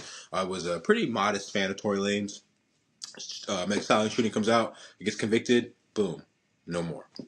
I feel like the only person who has been an exception to that rule is Chris Brown, and it's because he paid his debt to society, and both Rihanna and Karrueche have forgiven him. You can eat me up in the comments for that opinion. That's just how it is, right? But when artists do other stupid shit or other hurtful things, I tend to take my what do you call it?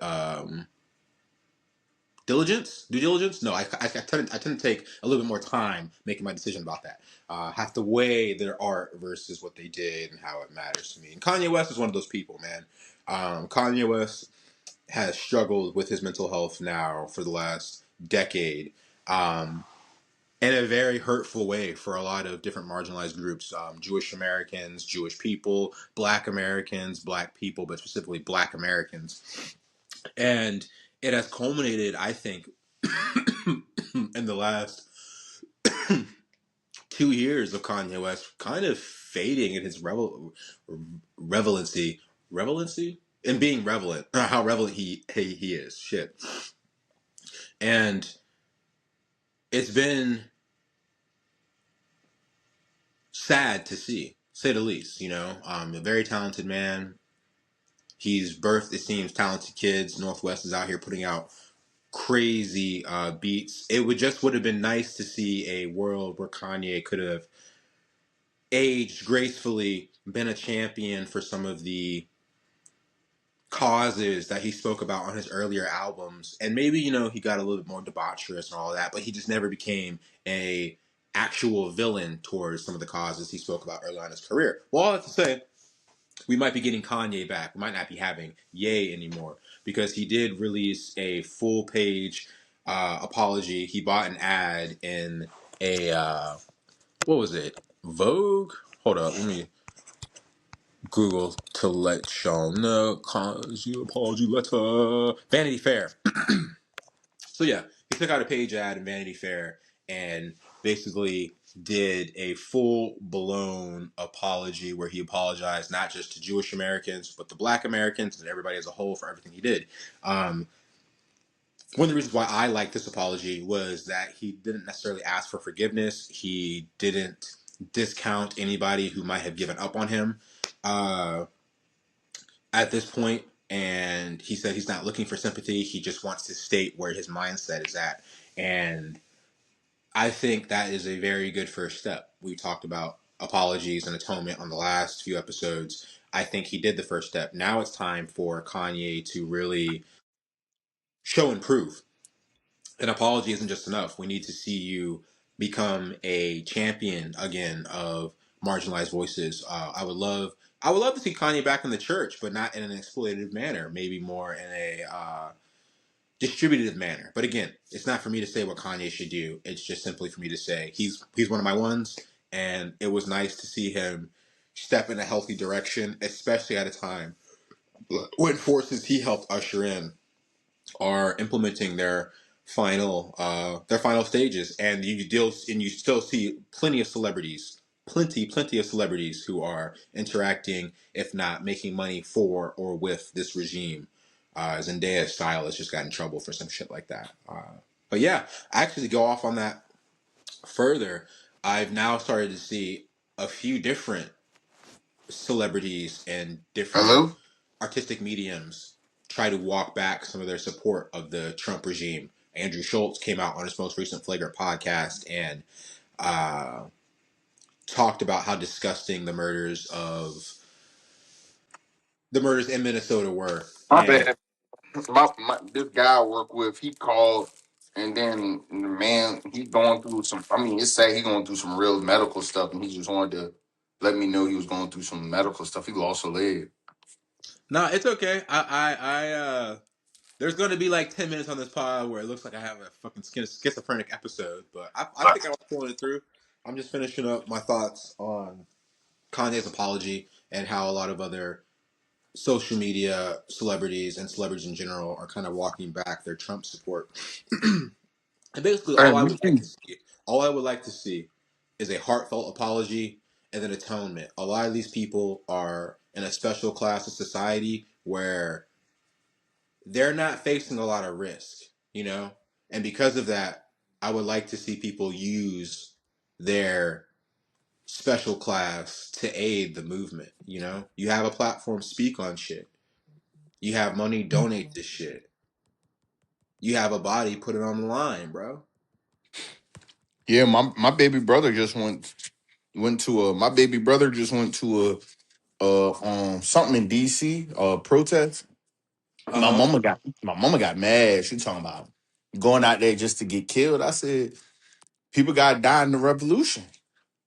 I don't want my brother to die, but Yeah, that's more of a conversation for earlier, and I'm proud of Shane for getting out there and doing what he needs to do.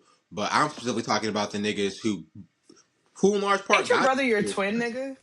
No, he's got a younger brother too. yeah, I got a little brother. Oh, I was like, My now you mom's calling the twin younger. I'm weak. yeah, no, he's only 20. He's 25. He teaches in some part of Northern Virginia. Your brother lives in Northern Virginia? It's crazy. Yeah, he lives in DC actually, but he teaches in like at the school Marshall. It was called Marshall or something. Hmm. I know I that. passed by it. Yeah, all I know is I would like to see more of these celebrities who helped usher in the second Trump regime use their voices, use their white faces, use their white bodies to help overthrow this regime. Um, Yeah, I don't think I have much else to talk about actually on this episode. I was actually basically gearing up to fucking end this shit once everybody fucking dropped out. I was like, what the fuck? But I guess we can talk about our health topic of the week, get into content of the week, and get out of here. An hour and 37 is not bad. I like these episodes being shorter and concise. Uh, there's a nurse strike going on in New York City right now. There's a nurse strike about to start happening in LA.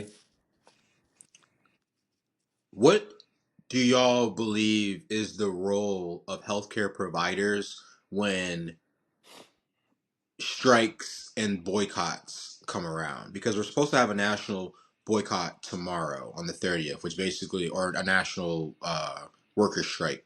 So you're not supposed to go to work, you're not supposed to shop, you're not supposed to do a lot of different things.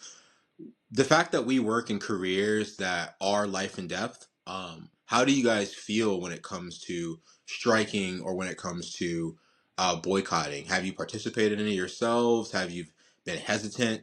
Have you ever not gone into work? I know it's kind of a new conversation for you, Donica, because you're just now starting, but it's something I've been thinking about most recently. And again, to put my own thoughts out there first and foremost, real quick, like I support all the nurses who are striking.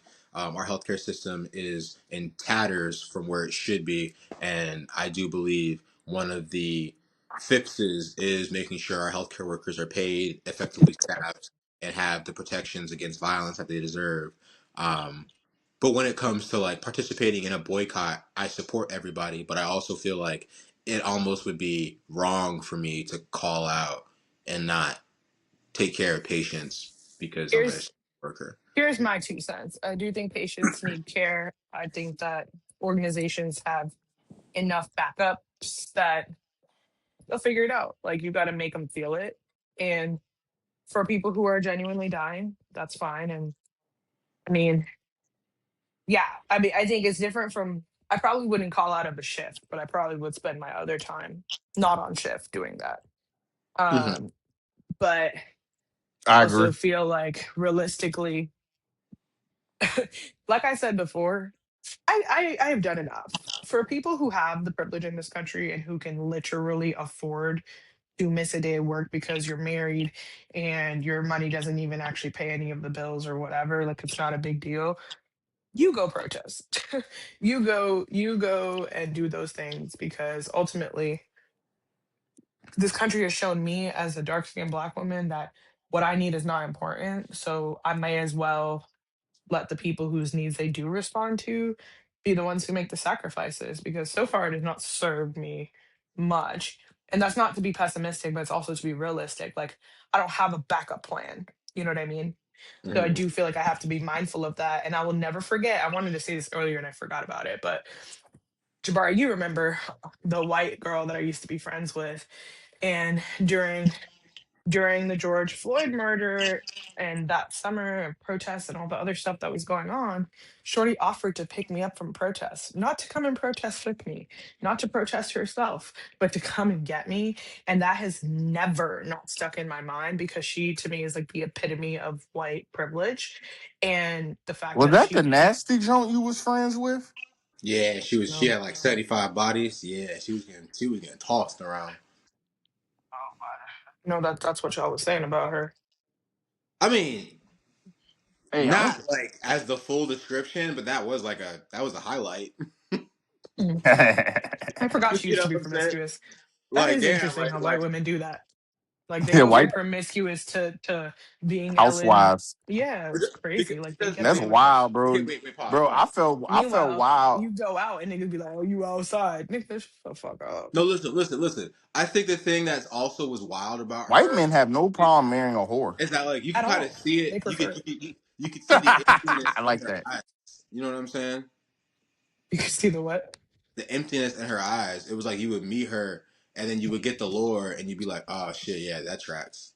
That She wasn't emptiness. That was semen. I'm dead. Goodbye, everybody. Good night. To all a good night. I have okay. nothing more to What say on wait, wait. any of the What were we topics. talking about? What were we talking? No, let's finish real quick. Shit, it don't matter now. I want the concert of the week. But yeah, okay, cool. Devontae, what were your opinions on boycotting and protest? Yeah. Hey, that's some white people shit. They got the right to not go to work. I gotta go to work, bro. Shit, I got real life shit going on, bro. All Nigga right. got bills. Okay. I ain't the On best that nigga to note, ask. let's get into our concert of the week. That was a pretty weak health topic, but it's fine. I think we did what we needed to do. What concert of the week do you have, Devontae? Because I got a good one. I finished this anime on the Netflix. What was it? Sakamoto Days. Oh, you finished I'm it? trying to. Are you caught up? It was I'm caught up. But that's on. It's all that was on Netflix, bro. Yeah, me and Maya watched But it. I tried to start Black Clover. It's all right. Me and not me and I Donica. Me and Maya watched that, but we're I not fell caught up. asleep. We're watching that and Dan to Dan. You should check out Dan to Dan. It's on Crunchyroll. You want my Is that Crunchyroll anime or password? just is that anime or just TV? Anime. It's called Dan. Dan to Dan. You'll have to text it to me, bro. Yeah, bro. Yeah, bro. But either way, my content of the week. I'm gonna Oh, damn. what? Nah, it's like it's really spelt the way you're saying it. You're right. I'm Yeah, the yeah. idiot. I watched over my vacation with my girl. I watched One Battle After the Next. I watched that too Sunday. Yeah, it was a good movie. Yeah, it I had think very much. You can go. I'm sorry. no, you got it. I was saying it had very much like it was like an allegory for what's happening today. That's all I was gonna say. Or for sure, allegory for what's happening today, and uses references on situations that have kind of happened in the past. You know, I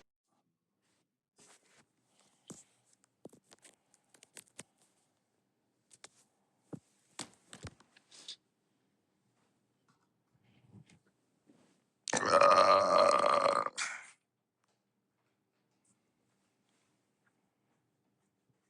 Sturmer. Yeah, bro, your shit was terrible.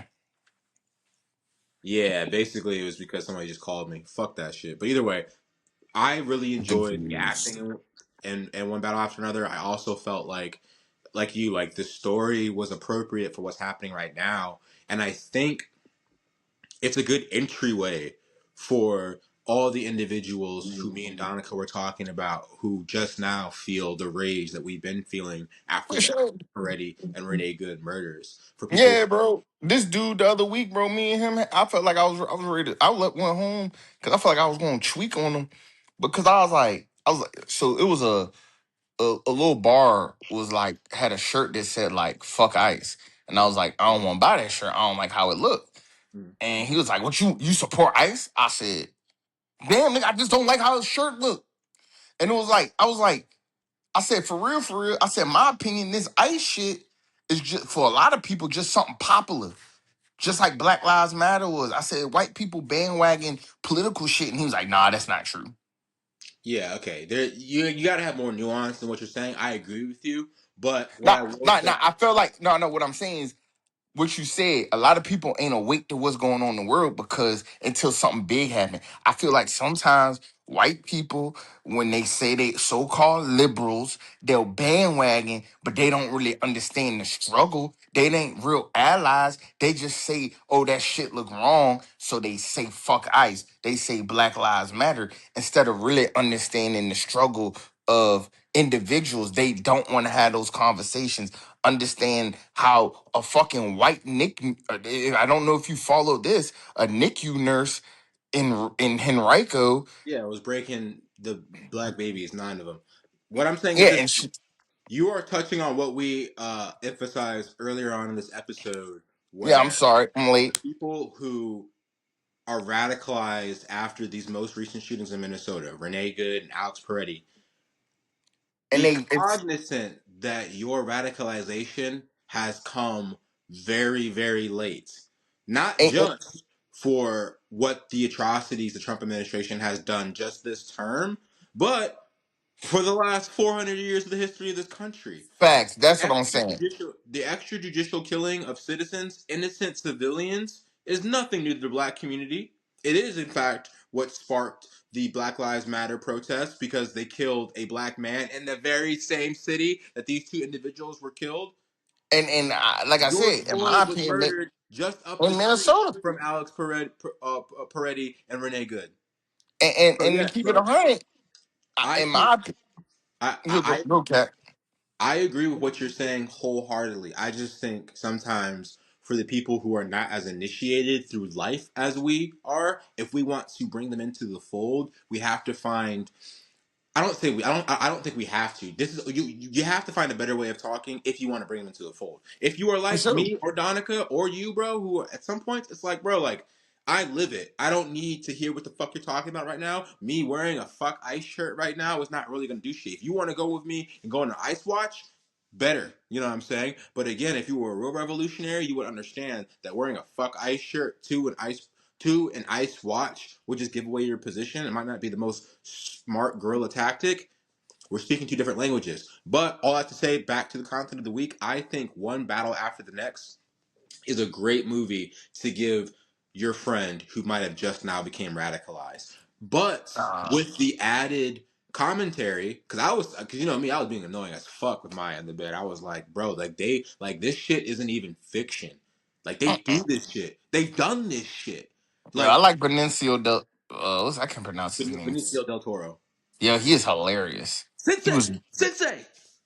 Hey Bob. Hey Bob. Breathe. Breathe. breathe. Yeah, yeah, And it yeah, was yeah. He funny. said, "Here's a gun. Here's a gun." He's And like, it was "I'm in a funny. hurry."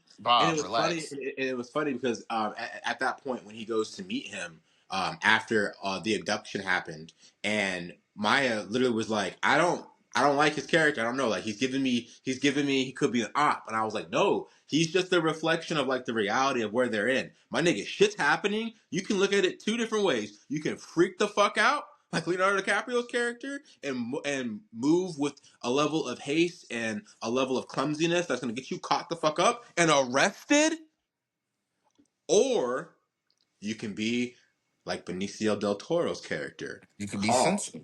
We have You know children. what I We no, can't no, not co-sign though. sensitive. You can be calm, coordinated, and efficient. That nigga did not just have to save that nigga. He had to save all the amigos. You know what I'm saying? You know what I didn't That co-sign nigga though. was a coyote. Sorry, go ahead. Yeah, you know what I can't co-sign though, and I ain't even trying to be that guy. Hmm.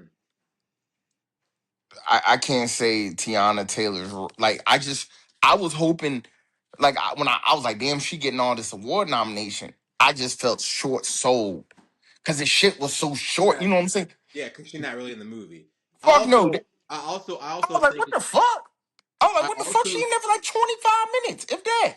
I also think because there's been a discussion online about her character and the love thing she had or the sex thing she had with the white character. How there's this Sean Penn, the freaky.